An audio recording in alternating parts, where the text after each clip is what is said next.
They put us directly into the cell. Road trip ఎలా జరిగిందన్నా? ఇంటికి travel work చేస్తాను చేయలేదే.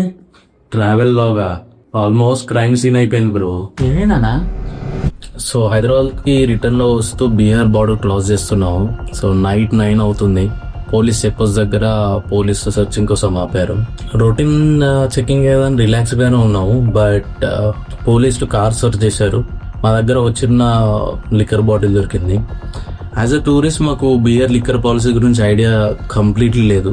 సో అక్కడి నుంచే సిచ్యువేషన్ చాలా సీరియస్గా మారిపోయింది.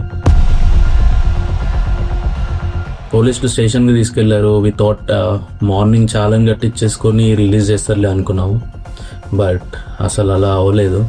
They put us directly in to the cell. So ఆ మూమెంట్లో నాకు గుర్తొచ్చిన మూవీ ది ఫ్యూజిటివ్. ఈ మూవీలో హీరో అనుకోని పరిస్థితిలో ఒక కేసులో ఇరుక్కుంటాడు.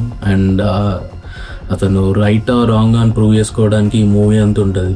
ఈ మూవీలో హీరో జర్నీ ఎలా జరిగింది అండ్ ఫర్దర్గా క్లైమాక్స్ ఎలా ఉంటుంది అనేది మీరు చూడండి. చాలా ఇంట్రెస్టింగ్ ఉంటుంది. ఈ బీహార్ స్టోరీస్ గురించి, బీహార్లో జరిగిన 9 nights గురించి నేను ఇంకా ఫర్దర్ ఎపిసోడ్స్లో ఎక్స్ప్లెయిన్ చేస్తాను. And it will be very interesting. Please watch the videos and stay tuned.